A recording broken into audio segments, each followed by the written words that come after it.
can't do this.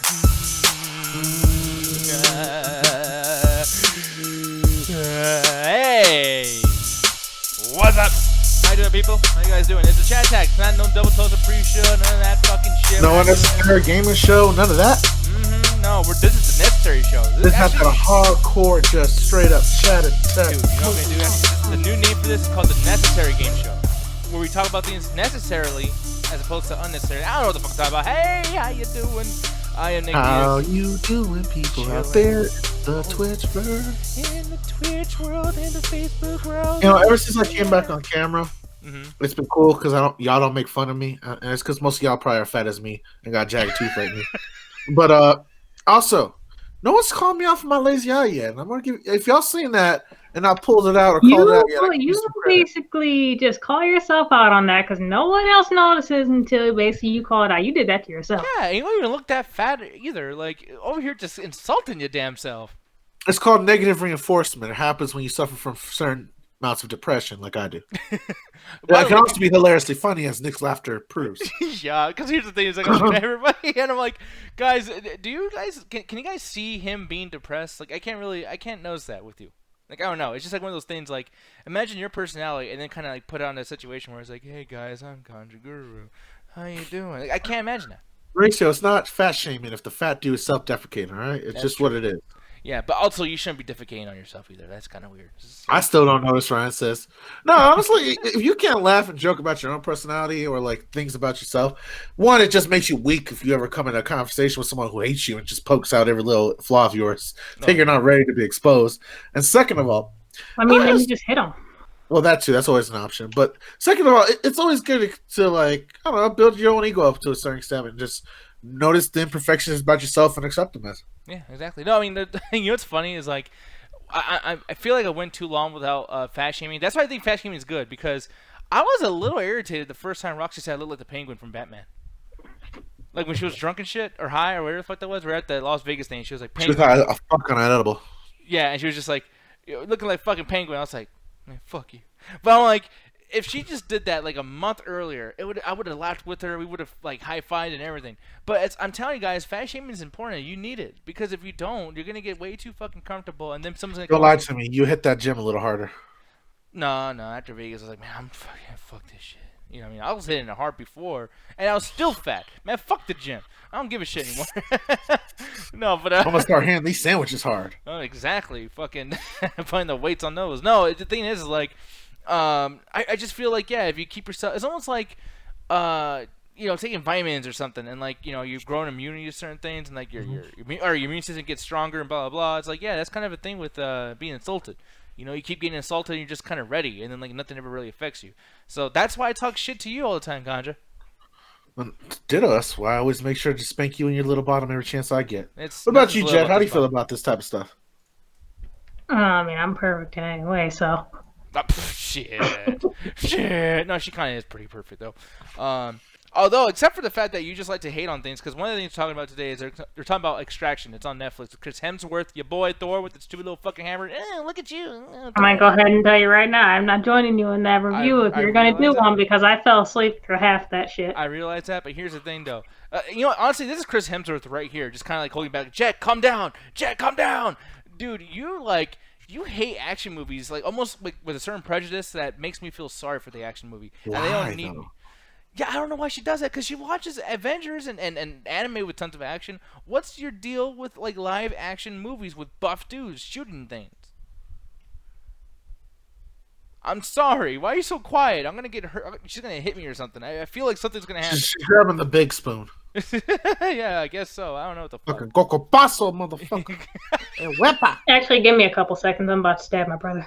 Oh, okay. Yeah, you should definitely. Okay, so it's a sibling. No, I'm sorry. It's a sibling. Brother and sister. No, here's the thing though. I'm looking at this and shit, fuck it. Might as well just review it now. Because here's the thing, man. When I looked at the trailer for this, by the way, do you know anything about this, man? With Chris Hemsworth and being on Netflix and whatnot? Not a goddamn thing. Yeah, dude. So basically, this fucking dude decided, hey, since I look like every other white boy American in the fucking world, what I'll probably end up doing is just being a military guy if I wasn't an actor. And now we get this movie where he gets to play that kind of role, almost like a John Cena type thing. The only difference is if you watch the Marine or any John Cena action movie, there's no blood. It's lots of kind of lighthearted, like, like, oh yeah, like, gotta fight for my country, but like nothing really serious happens except for like some bar fights. Here, there is blood, there is guts, there is fucking cussing, there is shooting, there's high stakes. This is a fucking intense, very well choreographed movie where, I mean, there's so many scenes here that's coming to mind as I'm talking about this, and I just thought it was really, really cool. The only problem is, if you are like Jet and you kind of want to stereotype somewhat of this entire thing, it's like, you wouldn't be wrong if you just predicted the shit that happens. Like, for instance, looking at this right away, just give me one prediction. Let's see if you're right. Hold on. Let me see if I can pull it up on my screen. Oh, okay, go ahead and make a prediction. Okay. He's a soldier, right? In a third world nation. It's war-torn. He's part of either the UN or a new world organization that's trying to keep the peace while these two sides go at it. Both sides equally corrupt. One corrupt than the other, and he's just a lonely soldier just out there trying to save these poor little brown people from the chaos around them that's more likely caused by the U.S. government that's sponsoring his trip there. Did you watch this? Chaos. But more than likely, we don't find that out to the end when the CIA agent comes out and says, yo, Whitey, it's been utter Whitey this whole time. And he fights him too, and he kills him. And then he probably like either escapes with the brown girl of the village. So like everyone looks like either like Indian and shit, like me, just browner and just like fatter with more bigger tits. And there's just one Latina that looks like Selena Gomez, and somehow he finds that one attractive, and that's the native he looks up with. Or there's a white bitch that works for a World Peace Organization with him. That's like the one that hands out food, and he's just teaching her like, oh, the war is hard. Or I saw the little white brown, no, not a little bright kid. It was a little brown kid. I saw the little brown kid, right? So that means it could be some Indiana Jones shit, right? So the white dude is actually trying to save the village because he became friends with this little dude and his family. His family either died in a terrorist attack or his little kid saw some shit that he's not supposed to see, and he's trying to get him out of the fucking third world country in order to use his information to get some real, like, evil, bad, Al-Qaeda type bad dude. And it's just escape from the city where he just uses kung fu and just fight different people of ethnic minorities that don't actually match for the region they're fighting in. So here's the thing. I loved that review, and until when you got to the end parts, you're wrong. You were right. Then you got wrong. But I would rather see the movie you just came up with. Because at least I wasn't in situations where I'm like, fuck, it's a good thing that I actually sat through this entire thing, because they threw some loops from my ass where I was like, oh my god, it's not going to end that way? Oh man, you guys could have had a really, really good movie here, but you only had a good ending and a shitty movie to back up that particular ending. It's like, this movie is so great and also so bad and cheesy, but because I'm fine with cheesy, I fucking love this, and yet I cannot recommend it. Can I be honest? What's up? There's a lot of movies out there, if you go watch and you're like, oh man, the ending is so badass. If you watch the rest of the film, there's a reason the ending is so badass, because the rest of the movie is fucking boring. And that was basically the nut of the film. My favorite example is I love the film, but if I try to sit anybody down to watch it, or wherever, and after hour when we ever check it out, the original Dawn of the Dead, me and you are huge zombie fans. But if you show somebody that's not a zombie fan, or knows George A. Romero films where nothing happens for the first hour, and it's all set up, oh, that shit will bore the fuck. A Day of the Dead bores me. Oh, Day of the Dead's boring as fuck, bro. That first hour, oh my god, where it's just a dude, hello, anyone there? You just see different like fucking zombies in Florida and shit. No, zombies started doing like taxes and shit, just walking around like, oh, I guess I'll walk over to the treasurer. Everybody wearing their cosplay like everyone just went to work that day and just got bit by a zombie and shit. And then, Mauricio asked you, did you like the remake of Dawn of the Dead, Ganja? I haven't seen it yet. Well, oh, the running one? The one they're running like, oh my god. Wait, they running it? Oh, you gotta watch. It's a 2004 Zack Snyder one. Dude. Wait, he remade Dawn of the Dead? The 2004 one. It was really, really good. Basically, oh, no, Dawn of the Dead. Yeah, I seen that. I seen that with you guys. Oh, okay. Yeah. That's with Vince Troyer, right? With who? Vince Troyer, right? You mean Vern Troyer? Vern Troyer, yeah. No, he's not in there. No. All right, so... All right. Our boy from, not the middle, what's that family show? With Sofia Vergara? Oh, Derek Bateman. I forgot. I don't know what the fuck his name is. But the dad's in there, right? No, now I'm just confused on everything. Because... Is it a Day of the Dead or is it Dawn of the Dead? They're saying Day of the Dead now. Day of the Dead. I've never seen... All right, if it's the Day of the Dead remake, I've never seen that one. I've seen the Dawn of the Dead one with Zack Snyder, who went on to go make Superman and Batman and fucking Watchmen. I've seen that one. Because this is Day of the Dead right here. I mean, this right here is the original, and then like shit like fuck it, like right here, this is the remake. Never saw this one. The thing I want to show you really quick, the Dawn of the Dead remake, 2004. Do you remember this at all? I did see this one. This one's really good. I also love this one. Fun fact: Homeboy is also in People Under the Stairs. I saw that movie recently with Roxy. Oh, Veen Rames, you're saying Vern Troyer? That's a midget, bro. Yo, you were saying Vern Troyer. Let me show you this shit. Vern Troyer, dog. That's that motherfucker.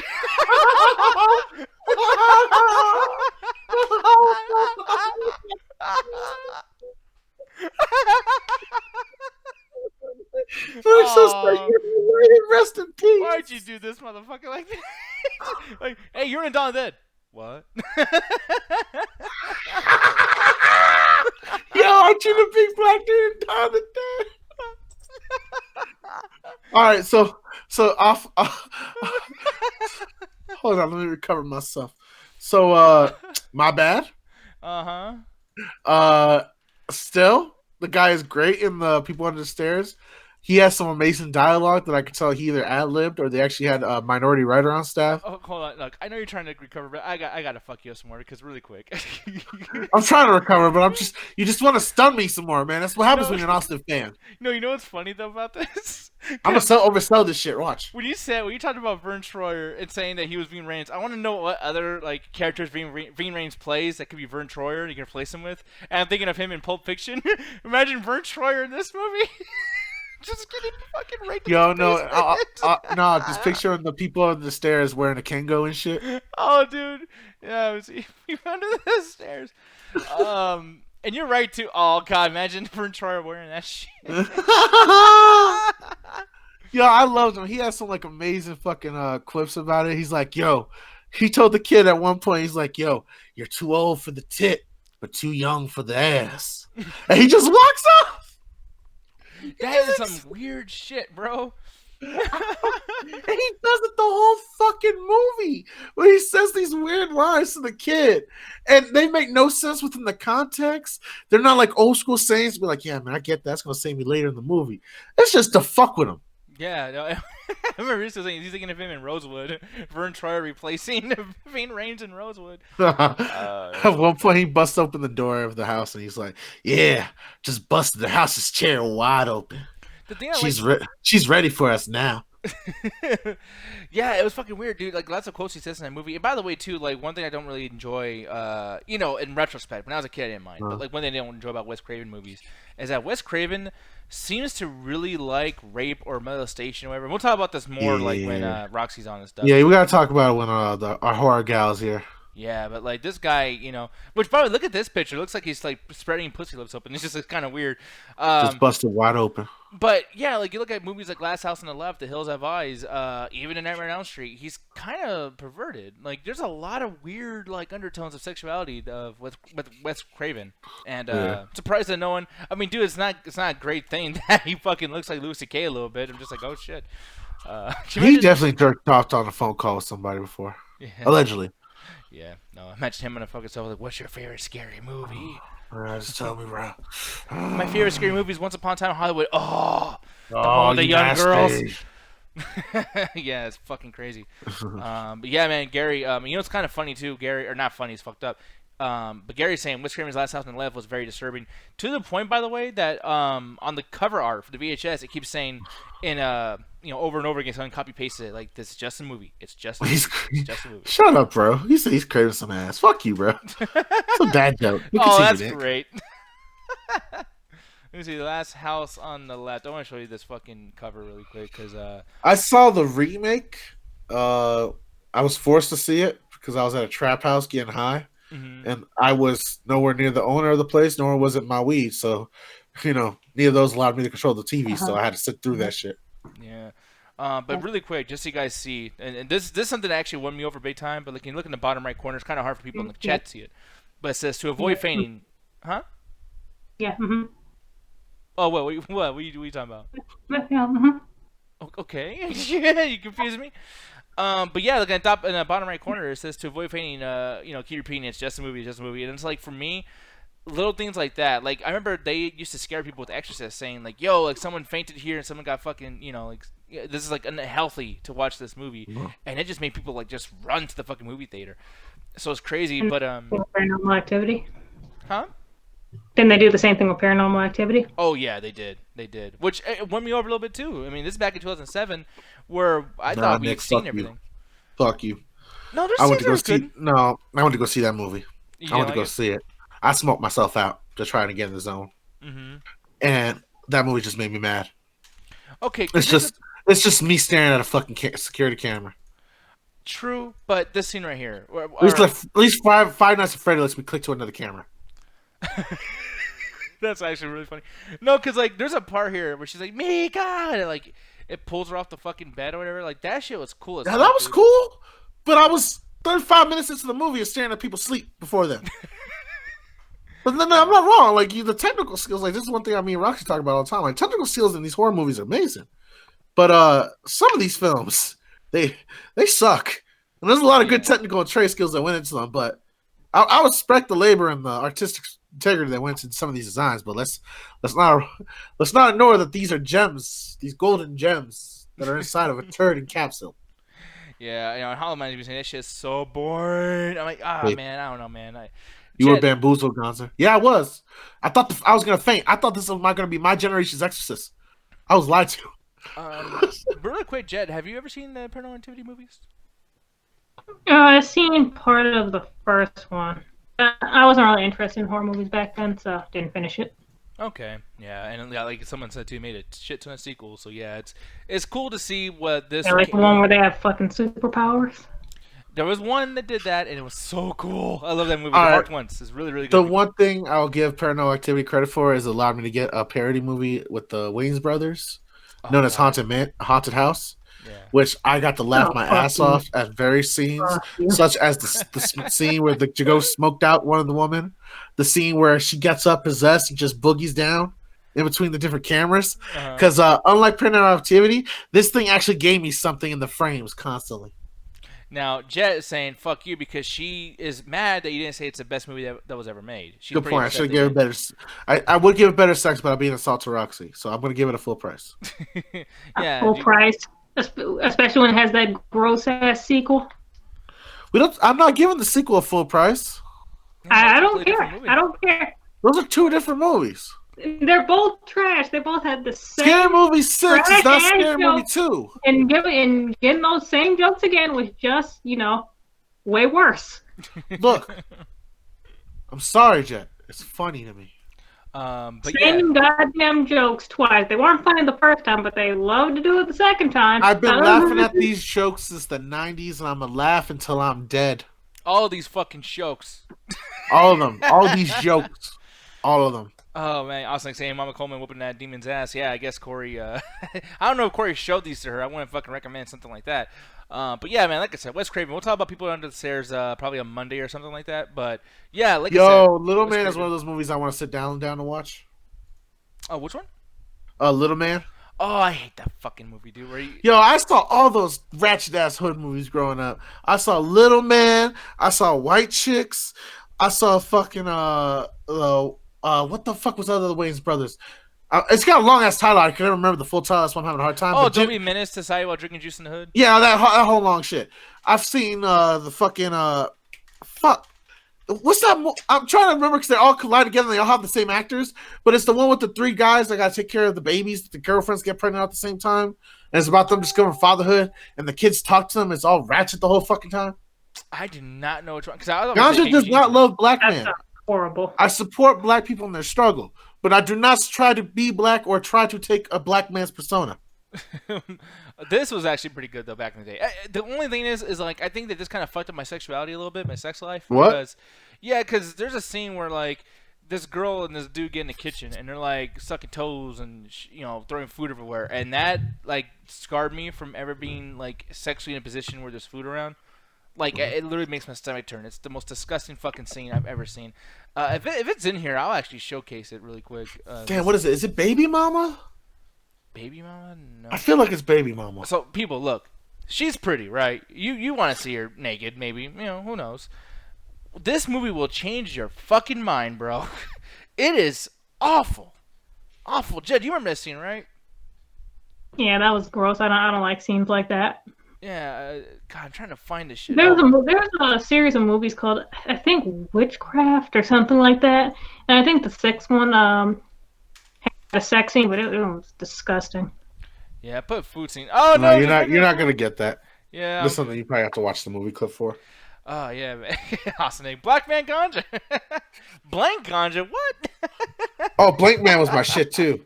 Blank Man. Thank you for reminding me of Blank Man. Yeah, man. Fun fact about Blank Man: he was actually supposed to be a retarded superhero, but they didn't think the studios would give him enough budget, so they just made him a little bit special needs. Wow. That's dude, and he. Man, that context. It makes sense now, right? Awful. Yeah, that context is the worst. Yeah, it makes the movie a lot better, right? Like he talks like this, and he kind of freaks out when a woman touches him. Oh my penis, it's hard. Pee hard. Okay, so you're talking about hood movies, but let me evolve it a little bit. Do you still hood comedies? So like Car Wash and shit like that. Then you got like the real ones that I never got to see, and I need to be educated on those. Yeah. Well, yeah, the Car Wash movie, I never got to see this, but I would imagine that this was probably a big example of, like, yeah, we're kind of running out of ideas a little bit. This one and then the sequel with Snoop Dogg. Oh, I think with the sequel, yeah. The thing is I want to bring up, though, is... Or a remake. I think it was a remake or whatever the fuck. Do you still... when certain comedians in these hood movies go into movies that are a little more important, like a Rush Hour or something like that, do you still call them hood movies? Because Money Talks is something that comes to mind for me. Money Talks and... Alright, so here's the thing. With a lot of hood movies, I go by a lot of the old like VH1 lists and shit like that. They used to come on the internet that people used to vote on in terms of like we've all seen and we all know, especially if you grew up in a minority household, it become a staple of your VH1 collection. Not VH1, VHS. But it's kind of hard because you can have people that just make any fucking black movie like a good gangster movie. Like I've seen people's like honestly say like, "Yo, you know what's a good hood movie? House Party." What? Yeah, I did not like House Party at all, dude. House Party is literally like upper class, like bougie black folks having fun. Yeah. Well, like all these like movies... that's like saying Will Smith and the gang are a bunch of like ghetto hood push people. Yeah. Well, like I remember what was it? I think it was House Party 3. This was the one I really liked a lot. House Party 1 and 2 wasn't my thing, and 4 I didn't know existed till like 2 years ago. But yeah, dude. This is kind of a suspect. You ever see this in like, top ghetto movies and House Party pops up there? Some white dude made that list. Yeah, pretty much. I really hate it too when people say like, "Oh, one of the best hood movies ever is Soul Plane." It's Be Kind, Rewind a Hood film. Fuck you, Austin. Soul Plane though. Where would you rank this as far as like? Yeah, I would. That it drenches. All right, so I'm not black. Put that disclaimer. I have relatives that are very close to me, like second and third cousins that are. But me personally, I have no African genetics in me. But when it comes to like the different type of movies that are quote unquote catered to black entertainment, this one is literally like what you get in like when a white studio head gets a hold of like a bunch of like stereotypes and takes every element that they seen from like legitimate like black artists and comedians like Marlon Wayans that are their stereotypes are still stereotypes, but there's more of a term of endearment because there might be someone from their neighborhood that they recognize with those kind of traits.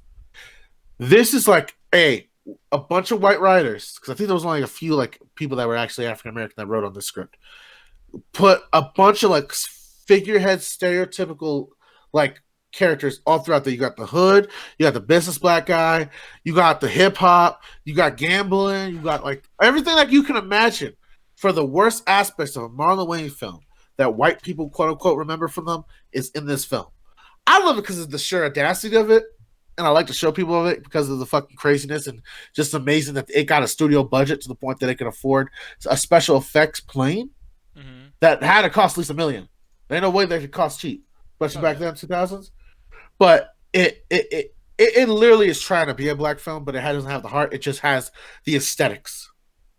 Yeah, I mean, and my big thing is just like, yeah, I understand that it might count as a hood movie, whatever the case may be, and I know that black people probably like it and everything, but I cannot stand it when white people look at this and be like, "Oh, I love that movie. Oh, it's such a funny classic." It's like, okay, for one, like, it's very, very comfortable to be in a position that you're in to look at something like this and just be like, that they're crazy. That's such a crazy storyline. Like, I don't like that shit when they do things with like that George Lopez show. There's lots of other like just Mexican stuff that I feel like. Yeah, I'm actually glad you brought that up. Like they've been doing this forever. Like Lucy was like Italian, and then you had like her husband. I forget. I can't believe I'm forgetting his name right now. But basically, her husband was like Puerto Rican or some shit. So like they've always done this where like the Ricky Ricardo. Ricky Ricardo, but like I forget what his name was on the show. I think it was like Ricky or some shit. But basically, like anytime they have a comedian or a comedic show where it has minority characters, they always make it like very soft or very approachable, or they lean hard to the stereotypes. Yeah. That's one of I know Bill Cosby is a dirty bastard now, but many people like Bill Cosby is he didn't lean too much into the stereotypes. His comedy was very based around just observation humor. Oh, Ricky was Cuban. Thank you, Kurt. Correction. So Ricky was Cuban. But it still goes to my point where, like Bill Cosby, his family was more grounded and was more built like what you see a Full House family, like the prime, like upper middle class. What the dream is for a bunch of minority families to get to, where a lot of the other stuff kind of just cater to the most ratchetness. You don't see I can't really point anything like Native American wise because we're not really recognized so much in human society. But with Latin shit, it's like every time you see like an essay movie. Like, how many movies is Hector in where he just plays Hector the Stabby? Yeah, that's true. That's the same shit. Like, they do it to us, because I'm also half Latin, so they do it to us, where they'll show, like, the most stereotypical stuff, like George Lopez. Is there any part where he has, like, a moment in his, like, show where it's a shared moment that everyone has? Yeah. There's Mexican characters in it because obviously it's a family, but he makes fun of them where it's like, oh, they're millennial Mexicans, so they think they're white, and it's always like his daughter's very like, oh my god, Dad, I'm so sick of you telling me I can't go around and fucking people at the age of 15. It's ridiculous. Like, she's acting very Americanized and everything too, but like anyone above the age of like 20 are just like, oh, George, come on, man, what you doing? Hey, go fucking, like just acting stupid. And like, by the way, I like how the stereotypical Mexican, some of these things sound like someone squeezing their stomach to get all the shit out of their butt. And it's just like squeezing them. Oh no, fucking Holmes! I just we don't sound like that all the time. Like what the fuck? Well, like to even add on to that, like even with to go back to the black comedy. So I used to growing up on the reservation, we were very close to like Alpine was like a notorious ghetto. So we constantly had intersect like our schools, like we were all mixed constantly. Matter of fact, it was weird when I had a class more than like 5 white people. Mm-hmm. So I grew up where a lot of culture bleed through and a lot of cultural exchange. So like watching a lot of those shows, you would see like you could see the difference when a white studio exec took over and you had white writers given the experience of these different black people or minority groups, because it always defaults into just minority culture. And even if they do have like Latin or African American writers, it's only for certain guest episodes, or they become executive producers where they're not really the writers on everyday episodes. They just do maybe a special, a certain 2-parter or something like that. Mm-hmm. So the rest of the time you just got people just doing the most generic shit, or they just go straight to terrorist times, which is what they know. That was the big reason a lot of people hated Good Times in like the later seasons, is because J.J. Walker literally became a stereotype, when before he was just like the crazy eccentric black kid that we all know growing up. He was basically Anthony. Yeah. He started making him like do the dance and the jigs for no reason, extra shit, because it made white people laugh. Yeah, Gary Santel about fucking Cheech and Chong. Yeah, pretty much though. But yeah, I mean, you look at situations like this too. Like I didn't even know about this, but I went up and kind of searched up racially insensitive Indian stereotypes, and like this is one that's, I mean, it's kind of like what the fuck. But this is on Peter Pan. Pan cartoon. That definitely got the red man red. Yeah, and then obviously fucking Homer Simpson. This whole thing. Apu. Yeah. Yeah, dude, it's fucking crazy, and you look at stuff like Masters of None, where it's not so bad. It's not bad at all. It just, just happens to be a character who, in real life is, native, or I forgot what his actual ethnicity is. But it's like, yeah, dude, I don't like the idea that some of these things happen that way. Like with Soul Plane, I feel like, the joke is that they're black. That's the joke. Yeah. You know what I mean? And it's just like, no, you can have a movie with a whole black cast. Like, for instance, Friday has a couple dudes who act a little like, funny or whatever, but it doesn't matter if they're black or white, some characters, because they're so crazy the way it is, it doesn't really matter. Right. So yeah, man, I don't know, but I don't even know how the fuck we got into. Oh, dude, you know what's funny is that this whole thing started off as a fucking review for goddamn Extraction, which, by the way, everything here, every person who is brown, they have the whole thing of like, and granted, I mean, yes, they are in different countries, so it does make sense, but it's like everyone has like this thing where they're either very, very victimized or they're very, very villainous. There is no in between. And I kind of didn't like that because you would think, if Chris Hemsworth's character is going to be over here, in either Iraq or Afghanistan, forgot where it is. So my bad for that. I should probably just fucking, prepare for these things, right? But the thing is, the fact that, everyone's so no-name face, etc., I think that, this kind of suffers a little bit because, yeah, this character, Chris Hemsworth's character, should probably have somebody on the inside from there that, gave them the leads that they had to know in order to get there. He does have an insider, by the way, and he's also white. So it's like everyone who's important in this movie is white, and it's kind of an issue. I like how Mauricio kind of beat you to the punch with your review. He was like, "Yeah, so I'm gonna guess it was enjoyable, but not like just all right." Yeah, no, absolutely, no. It's really just an alright movie. But I will say, towards the end, wrong. It was boring as fuck. Well, like my whole thing is like boring. Everything is boring. Everything is boring. It's so fucking boring. I'm sorry, but here's the thing. You know what's the worst part about this being boring is that your boys Joe and Anthony Russo worked on it. It's the same guys who did Avengers Endgame. Yeah, I saw their fucking names at the end. Boring. Yeah, I'm sorry, but here's the thing though. Like when it comes to this, one of the things I feel like the Russo brothers fucked up with Endgame. Not to talk about Endgame again, but like they didn't read the room. They knew what their audience was, and they didn't do things to actually showcase the quality to that particular audience. They were just like, hey, there's a bunch of shit going on. The end of the world's happening. Lots of missiles, all this crazy shit going on. But we're gonna stop to talk about things while we eat a sandwich.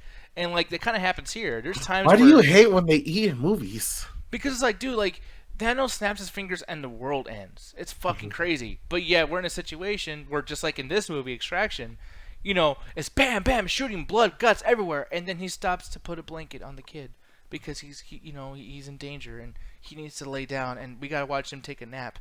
Like, dude, why? Like, I know you're trying to have a moment like that, but this is a movie that's, it's only an hour and 20 minutes long. No one has even though he's a badass, he has a heart of gold, bro. Yeah, but it's like, dude, and then, like, there's things that happen with his character. There's a death in this movie, too, where the movie is in love with these characters so much that when there's a death scene, it lasts forever, and the movie is just, like, in slow motion. They die slow, and it's so silly that it almost like Jed does this thing, and it reminds me, I think it's like she does it because the Saturday Night Live did this. But when someone dies, she does this thing where she's like, "Ooh, what you say?" No, no, no, no, no. I don't know the fucking song. But like, this movie was perfect for that because every time somebody died, it was just like an SNL skit. It was hilarious. It was stupid as shit. But at the same time, it's like if you go into this movie like Jet saying it's gonna be boring, you're gonna be bored because you're right. You're right. Ganjo's able to tell me the entire movie before you watch the fucking thing. So yeah. I even made a sequel. How many movies end off the exact same? They're all the same. And this one's the one who didn't. This movie did not end off the way all the movies. And that's why this movie, I have to give this a 4. I'm sorry. It didn't end off like the last one we saw. It ended off like 50 others that basically have been made. Nope. You got to give the movie credit when it earns its credit. This fucking thing earns all of its points at the end because it tells you, hey, we're going to reward you for not leaving halfway through this saying, oh, I already know Did I not call what was about to happen at the end? What happened? Did I not call what was about to happen at the end? Yeah, but you didn't call the two things. You know why? Because I've seen it before. No, but you didn't call the two things that happened before that very thing at the end. Oh, I'm sorry. He jumped in a pool. I'm sorry, Jed, but literally you got one. That one character. What happened to that one character? I've seen it before. I've seen it before too. But you know what? I saw it back in 1998. I can't get into it without fucking spoiling it. But my God, it's bored the shit out of me. I saw American History X a long time ago, and this is what it reminds me of. And by the way, the movie is 20 years old. I think after 5 years of a movie being out, their ending is now fresh again. You can do it again. It's fine. It's fresh as fuck, yo. It's not. Especially when you look at this. You look at this and you're thinking stock music, like dun dun dun, rock music, generic. Dun, dun, dun. This movie does not do the generic shit. It turns into something, Jet. This is good. What did it turn into? It turned into a movie that fucking respected itself for once. And not it turned into a little butterfly. This Six Underground, it was so safe towards the end. It was crazy and it was a fun ride, but it was safe. This movie is not safe. I'm telling you, people, there's and granted, now that I'm telling you that you're not gonna predict it, now you will predict it. But like when you first see this, you're not gonna predict it. Like there's things that happen. It's like holy shit. Like Jet, the two really big things that happened before that last thing, you're just like, oh, Like, I heard you. You got That quiet. was You were looking. you. Maybe it was me, but we sound alike. We I'm do. just joking. No, I'm just saying, man. I look. It's quarantine. This is shut-in cinema time. Guys, if you're at home and you have like some family who doesn't Watch mind. something else. No, watch this. This is fine. This is fine. This is tons of choreography, tons of blood, tons of action, tons of shit going on. And if you sit there, the movie rewards you for having the fucking patience to just sit down and watch the whole thing. Something that Endgame did not do for me at all. This is better than Endgame. I'll tell you that. Chris Hemsworth, you keep making fucking B movies about action. You know, keep saving people from fucking overseas places. Okay, thank you. Jet, what would you rate this? Boring, out of boring. Out of, oh my god, will it end already? Please hurry up and die so I can just watch whatever else I have left on my bucket list. Oh, Marisa, that's such a good question. Soul Plane is not better than Endgame. I hate to say that. Endgame. Soul Plane is definitely better than Game. Fuck you. No, I'm sorry, but fuck that. Yeah, and this is actually a wannabe raid. Actually, I'm glad you said that, Mike. This is it had a better ending, had a better plot, better characters. But yeah, don't watch Soul Plane, people. I know like we're all over the place with this shit, but I'm telling you, like, Endgame is so bad, yet it's still better than that piece of shit Soul Plane. And fuck you, Ganja, for making me watch that, you son of a bitch. I don't make you do shit you want to. You literally was like, get in the call, man, and then you guys are watching that, and I'm supposed to like just sit here and like not tell you off, you fucking asshole. It was good entertainment for the children. How dare you? Here's the thing, though. I think you're gonna like this.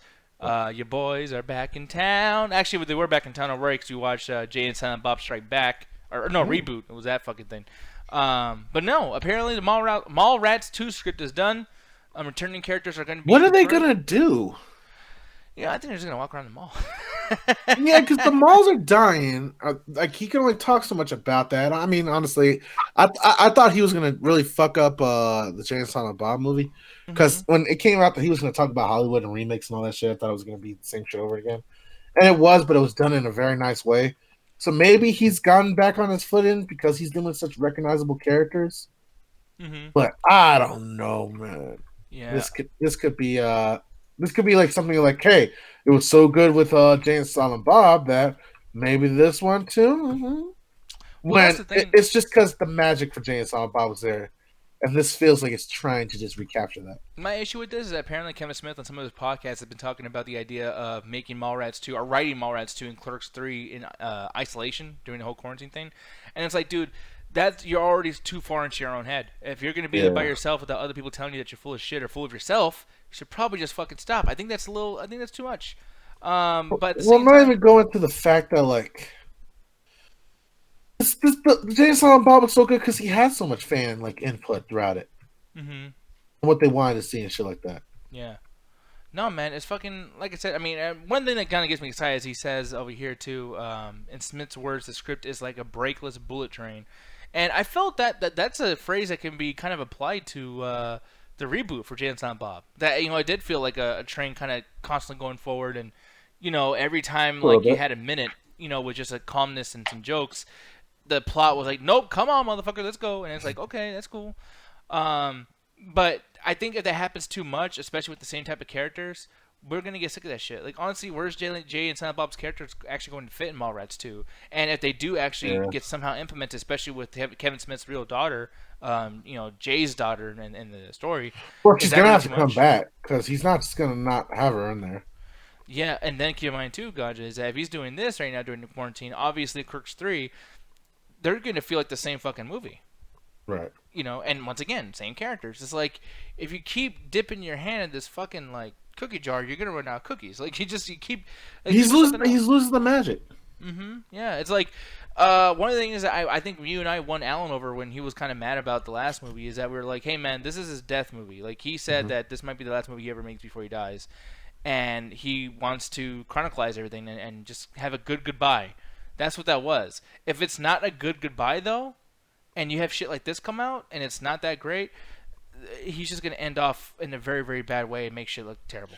Well, not that, people are going to notice right away. Yeah. Emac saying, so wait, Chat Tech, you're saying that they're going to make and then it was gone. But yeah, they're making a Clerks 3. Yeah, for sure. Yeah. They're talking about it. He's actually writing the script as we speak, which is cool. Like I said, man, quarantine's gonna get a lot of people to be creative and start writing a lot of stuff. But at the same time, if it's not authentically creative and it's just like, hey guys, just shut out the script, so boom, we're done, that can be an issue. But I do like Clerks 3, or I mean Clerks 2. I thought it was okay. I love the first Clerks.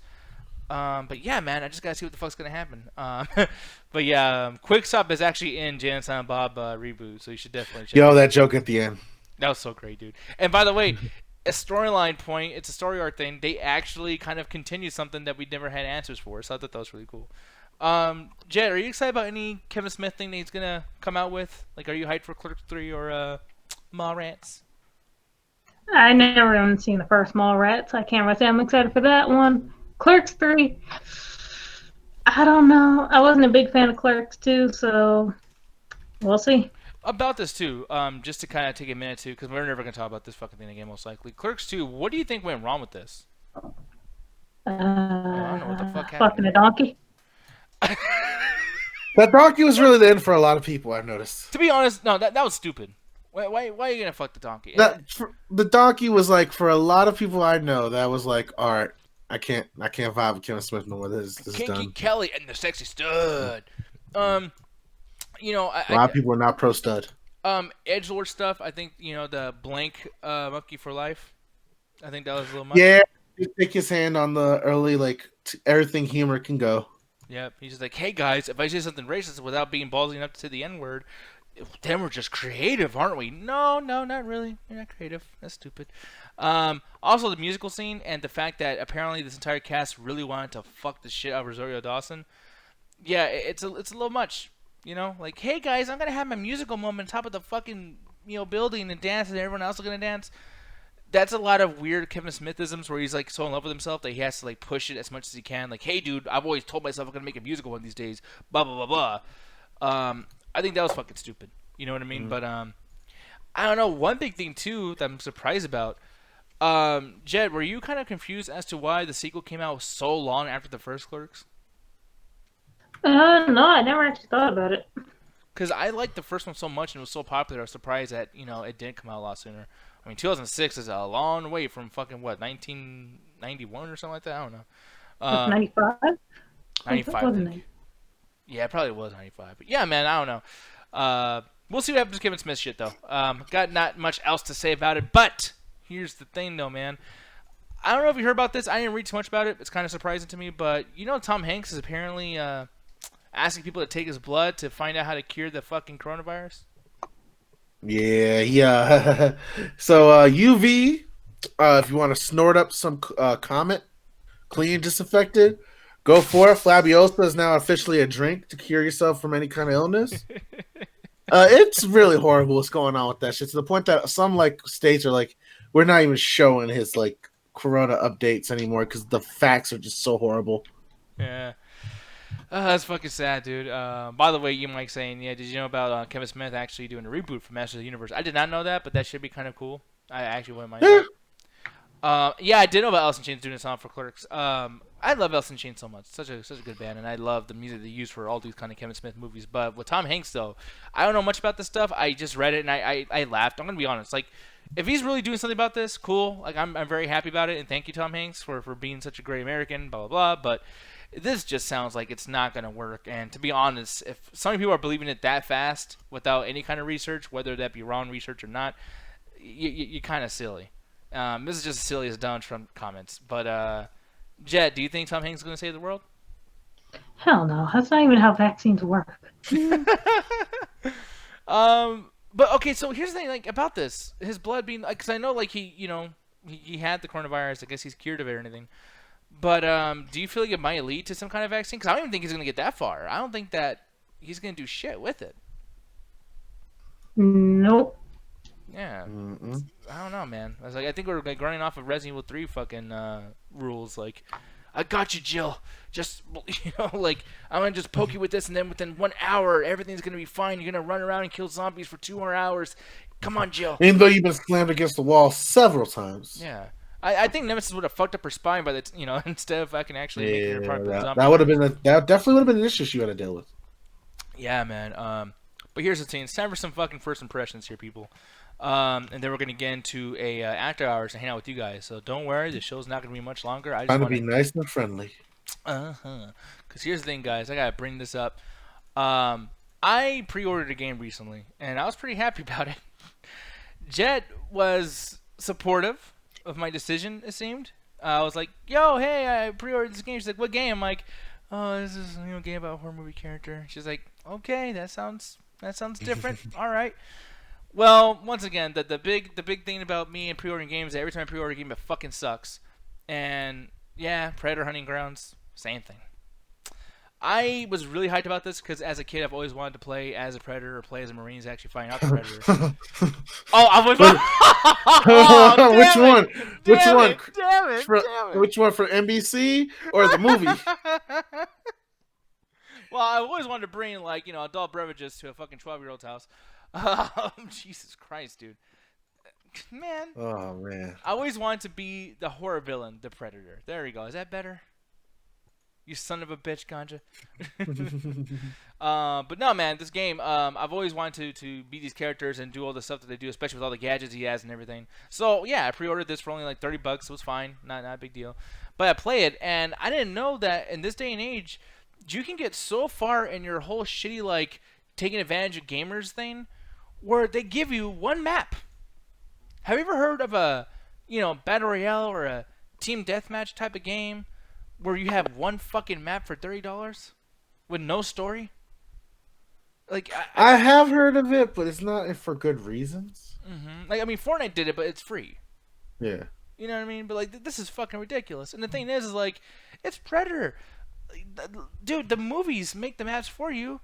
Look at L.A. and Predator 2. You know what I mean? Or Concrete Jungle. That's another thing. Like Concrete Jungle was probably the best one, and I don't get why they just go back to it. Yeah, it's fucking stupid. So it's frustrating, as well as the fact that, my God, dude, I got so pissed with the idea that this game takes so fucking long to get into a match. Kirk is saying Nick played 10 minutes, couldn't figure out the controls and quit. No, I played for, not a lot. I will say this. I had the game on for 3 hours. I played for 45 minutes. So yes, I didn't play a lot. I didn't even play an hour of it because I'm too busy watching the fucking loading screen. And then they literally have an apology at the bottom of the screen. Now we're at a point now where the video game developers tell you at the very bottom, "Hey man, something's not working. So can we can you just wait?" I mean, they're literally asking us to wait. That they're working on it. And I'm like, dude, I never thought I'd be buying a $30 game where you guys are working on it like it's a fucking car. Like I went to the garage and checked on it. It's fucking bullshit. The best thing about this game, by the way, is shooting the other bad guys, which are just soldiers. I always say it wrong. Soldiers. Mm-hmm. And I get this with Call of Duty, and it looks a lot better. Why the fuck would I play this when I have Call of Duty? It's fucking stupid. Yeah, man, I'm very much not liking this game, and I'm really upset about the idea that this is not a story. Because it comes with deluxe content, which I did actually get to, and the deluxe content comes with the comic book and everything. It tells a story. But it's like, why couldn't we just play that? You guys obviously have a storyboard here. As you have a story arc, why didn't you do that? Predator is technically somewhat of a science fiction horror movie. It's not an action movie. So there is a story there, and there's lots of things you could do to kind of build up within that. Aliens vs. Predator for PS3. I'm going to actually show this really quick. And you played this too, by the way, right, Alan? Or Ganja? I am not Alan. And I did not play this. But not the PS3 version. Have you ever played? You didn't play that one? I don't think I did. I feel like I played the demo when it came out. Yeah, it's this one right here. So what you get to do in this game, which already looks better, by the way, just looking at it. But this thing, you get to play as a Marine. You can play as... oh, yeah, I did play this one. Yeah, it was cool. It was cool. You get to play as all these characters, and it wasn't like the best game ever or anything. All right, can I be honest? I didn't really like it too much because a lot of the multiplayer maps were in the jungle. Mm-hmm. And playing the aliens in the jungle kind of wasn't all that fun. Mm-hmm. You didn't have too much to jump on. You would get caught in the trees a lot. So I much preferred playing a game that's more insular, like the older versions. Like I remember playing the old Aliens vs. Predators. Honestly, if they could bring back the one where they fight in the spaceship and the whole goal is you have to protect them from getting to the mother who's laying the eggs. For like both predators are trying to get to that alien, but one over the other because the predators want trophies and the Marines are just going there to extinct both of them. If they do something like that, I think it'd be more interesting, and then you can have more of a balance in terms of the offensive weapons. Because the one thing I've noticed with a lot of these games where they put you against the Marines as a predator is you're just OP like Jason is in the Jason game. Yep. And that's only really fun if you get the chance to play Predator a lot. But if you constantly are the lucky guy that constantly plays like the civilians or people that got to shoot at the Predator, and they don't really try to balance it. See, the thing is, with a lot of these characters, they're OP in their storyline and even in the lore. That to even balance these characters is now necessarily to take away the aspect of these characters. So if you say like, "Hey, I want the Alien Predator game," but I want my Marines just as strong as the Predator, well, now you just default to the Predator when he is. Same thing with the Marine. If you make the Marines weaker than it is, now the Marine's no reason for playing. Why would the fuck would I want to be cattle for someone's like weird murder boner? Yeah. So it's really hard to balance these games, and I kind of think Inside will do that in terms of making it claustrophobic, and the Predator either having to do kind of like the Batman thing of hiding in the caverns of different types of climbing techniques to get the get at the Marines would balance it out, as well as it just turn into like who's the best sniper on the Marine team. Yeah, exactly. Because it's almost unfair, but then also it could be unfair on both ends. You know what I mean? Because it's just kind of crazy. But my whole thing here is basically Right there. What if the sniper hits the Predator with the right round when it's a one-time death? Well, no, because everything you can do one-time deaths like that, but he always, no matter what, has another chance to the self-destruct button. So let's just say that you and your team fuck up a Predator big time. Well, because he was able to hold square fast enough, now we're all gonna die because he blows up the entire map. So no matter what, the Predator wins pretty much every time. And that's bullshit. Yeah, and it's annoying because I'm just kind of like that. That's not even fun gameplay. Like, where's the skill and where's the like? Is he gonna blow what about if you had to finish the Predator off with a melee approach? I believe it's the same thing. I haven't been able to do that yet because I've been too scared to get because like that. Because what I'm thinking is like, all right, let's say you kill the Predator from distance, and he just does the generic wounded shit, and you run up and you're able to disable him from activating the button because he's wounded. Mm-hmm. Then that might balance it out more. But the fact that the Predator always wins kind of ruins it for the Marine player because you did the impossible. You killed the Predator, but now because of the luck of him holding down a button, you just now avoided all that. And what makes the player want to go back for that experience of just constantly being cheated out of winning? Exactly. Is there any way to get a one-hit kill on the Predator that he can't activate that? Like you just got him so brutally. There's no way in hell. You just gotta hope that the person who's playing Predator just doesn't hit the self-destruct button. Or I think there is a way where if you set it, everyone's gonna hit. And I believe too there is a way where he's doing the self-destruct and you can go over there and undetonate whatever his bomb thing is and then hit him with one more time. But it's like it very rarely happens. Like I haven't seen it happen in any of the games I played. I played about 12 games so far. Then they gotta bounce that. They have to bounce that. Yeah, it's fucking annoying. But yeah, I gotta tell you guys, though, man. Like, if this becomes cheaper, like, hey, treat this like a Friday 13th situation. Friday 13th. I also didn't like that game. Sorry, E-Mike. I really didn't. I didn't have a story either. But at the same time, I'll give it some love in the sense that it's the best looking. I mean, it was better looking than Dead by Daylight. I think Friday 13th is a much better game than Dead by Daylight. So there's. It was more fun. I had more hope for it than Dead by Daylight. And you look at Predator, and its competition is the really big games out there, like Call of Duty. It's like you have options that give you the same thing that Predator gives you, but at different platforms. While you play Friday 13th, there's not a lot of games like Friday 13th out there, except for Dead by Daylight, and you don't want to play a worse version of what you already have. So that's because because of that, I just have to say that Predator Hunting Grounds, unfortunately, is like a 1.5 out of 5. It's a pretty bad game, and usually when I'm hyped about something like this, I have like the blinders on and I'm kind of like blindly excited while I'm playing it. Right away, as soon as I started getting into a match, my weird Predator boner went away, and I'm like, "This is bullshit. This is bad." My weird Predator boner. Most Predator boners are not, a good thing. Oh, so, fuck you! They should stay very weird to you. Why do I keep saying that? Damn it! One of my favorite games to play is Predator at night when I go through the neighborhood. The last thing I want to talk about really quick, and here's the thing. This is once again it's an initial reaction. This is so not a review because I did not do enough to say much, but there's neither did I, so I'm in the same boat as him. Yeah, this game Cloudpunk. So when I first heard the name of this, I was like, "Oh shit! It's like gonna be like Cyberpunk 2077, but cheaper." And they're just trying to rip him off. It's nothing like that at all. I love the art style of this. I love the transportation. I love the fucking world that this is in. But look at that camera. Like, I'm gonna wait till it shows your guy running again. It probably won't now that I said that. Let me see. Moving forward. I'm so sorry, people. Give it to me. Come on, give it to me. Okay, where's your guy at, Alan? God damn it, Ganja. Every time I talk about video games, I think about Alan. I'm gonna assume my guy is in the car to the right. No, he's actually right in the middle standing, but you can't see him because this shit has a weird fog like you're in a fucking sauna playing this fucking thing. You can't see shit. Jed kept asking me throughout the entire show when we were playing this, where are you at? Where are you? Yeah, where the fuck is that? I can't see anything. What? Someone put the brightness up. What the fuck? And there's no options to put the brightness up in the game, so half the time you look like one of the goddamn just bystanders sitting around, and I don't know what the hell's going on. That camera is one of the worst cameras in games I've seen for quite a bit now, man. But when you go through the city, it looks beautiful. The dialogue is really well acted, and man, they put a lot of thought into the dialogue because it keeps on going and going and going.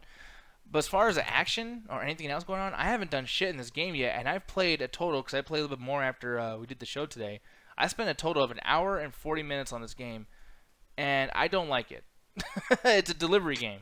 I don't like it. It's no good. It's no good. I don't like it. No, my problem with the game is just like it's all art and beauty before fun. And it's fine that game wants to do that, but at the same time, it's like, dude, like, I mean, you saw this when you were watching me play earlier, Ganja. It looks very pretty. Yeah. I mean, if you play this at night and you're just chilling and you're with your girl and she's like, like, oh, like, why don't you play something, babe, but nothing too scary, nothing too this, nothing too that. It's like, I got the best game for you. There's this game where you just fucking float. Yeah, put that on. Float. Yep. There's nothing else to say about it, man. For me, first impressions rating, I give this a 2 out of 5. It's still better than Predator Hunting Grounds. I think it's way better than that. But at the same time, it's like, dude, this is kind of I don't know what the fucking point was to make a game like this. It's priced well. I like that, this idea of having a tangible screensaver is cool. It's only $17, so yeah, it's one of those games that doesn't kind of rip you off. I don't feel bad spending $17 on this. It was a cool experience, but probably never gonna touch it again, and I don't think you guys should either. 2.5 out of 5 for me. But with that said, Mr. Ganja Guru, I think it's time for us to get the fuck out of here, right? Let's do it. Let's go after hours. Let's go. Yes. After hours, let's go, boy. They got the announcement, though, Mr. Ganja Guru. Oh yes, this is gonna you go to Illuminati podcast. I talk about politics with the great Budbeck and the great Rufus Wonder. Scary. We do that shit good. We talk about politics good. We talk about everything good, baby. Go check that shit out. It's on Illuminati podcast on the Facebook. All right. I only understood, I think, 5% of all of that. You don't understand. You don't get it. That's why you don't get it. You go to Illuminati chat attack, motherfucker. That's why. So here's the thing, guys. The announcement I had to make is you probably didn't hear a certain voice here today on this evening. Well, you didn't hear a couple voices, but Roxy's at work. But our good boy, Alan Shakazine, the reason why it's so important that Ganja did his announcement about where to find him and find the Birdman boy is that Alan is no longer part of the chat attack. Today, and here's the thing. You know what happens sometimes with these shows and podcasts? They always try to do that thing where they're like, oh, well, we just decided to split ways, just a professional, blah, blah. No, I'm going to be honest. Sometimes we didn't get along a whole lot. And I'm going to be honest, to put this out there and to give Alan credit, I feel like I am a very hard person to work for and work with sometimes. So, just know that, if I was him, I'm a hard person to deal with. You guys know this. I hang out with you guys in the chat tag all the time, or the after hours all the time. You guys know how I am. So, he's given me a lot of years, man. It's been, since 2016, Ganja? Yep. Yeah, man. 4 fucking years. Just constantly being made fun of. But I appreciate, everything that he's done. He would have been here, but I'm just, it's probably better if we just, like, say things and not kind of, like, I don't know. I don't want to have a situation where, because he doesn't like awkwardness, and have him just, like, in here, like, hey, so I just want to say nice things to you. He might blush or something. I don't know what the fuck. But if you're listening to this, Alan, once again, thank you so much for all the stuff that you've done for us. And people, like, he's done a lot. So, yeah, man, it's pretty cool. And Kirk's saying, I'm going to be Mario Jannetty, he's going to be Shawn Michaels. We keep singing that song to him. Sexy boy, hey! He's a sexy bird. Sexy bird. He's a Tweety bird. Tweety bird. Lay hands off the merchandise. Anyways, guys, I love that theme song. Merchandise. But no, Alan's going to be doing his own thing. You guys can still find him over there at the Metropolis Collective as well as the Illuminati Podcast. And as Gary would say, he's probably out there fucking birds. So, yeah, man. Once again, thank you, Alan, for everything you've done. He will not be here anymore, but you guys can find. Actually, I'm gonna show his Facebook so you guys can go over there and send him your love and everything like that. Let me see really quick. Hold I don't know how to spell his last name. Fucking Ali. There he is. Look at that. Oh, rest in peace, Alan. He's under the back while Ruthless and Gandhi are about to drive off a cliff. He's like, fuck it, let's take Alan with us. All the way! But yeah, you guys can go over there and hit up Alan. He's right there. I'm going to leave it on screen for a second, you know, and not give the 5 seconds of silence because, you know, he never did that for us. But, no, seriously, though, guys, like, yeah, write that name down. Do whatever you got to do. And I strongly suggest that you guys follow whatever he's going to do because here's the thing. Like, despite us not getting along, despite, you know, the personal reasons as to why we have split up, because I'm not going to lie to you guys. That's what the case is. I will say that he's going to be doing some good things and big things. The guy, I think, is a pretty talented dude, and I think that if you guys have a podcast, throw your invites to Alan, because I'm telling you, like, and I've said this no matter how I feel about him or how we don't get along or whatever, Alan's a secret weapon. I've said that many, many a times. If you point him in the right direction, Alan is a podcast savior. He is amazing. And if you guys, you know, want to join up with somebody to do that, have someone that sticks by your fucking side all the time, Alan's your dude. So you hit him up and you give him some things to do. You know what I mean? But with that said, it's time for the after hours. It's going to be great. I can't wait for all the questions I'm about to get. Oh, you about to get a lot. Yeah, man. But yeah, with that said, we already did the thing about the Illuminati and all that bullshit. So with that said, you guys can hear that music playing into your ears. We'll see you in the after hours. Go to the Facebook of the chat tag. You guys can find us playing the Discord thing there. Or you guys can just go straight to Discord with the chat tag. You hanging in there with us. We watch some YouTube videos and chill. Thank you. Tap the chat. Get up in there, bitches. And stay toasty. Yes, Vince McMahon is out of touch with wrestling. He's been out of touch with reality, bro. Oh, shit. Dude, you know, honestly, we need to watch some fucking wrestling chat. Sorry, Marissa, we're watching wrestling tonight. That's what we're doing the after hours. I'm gonna show y'all some Vince McMahonism. So great. It's some good shit. Rest in peace, Alan.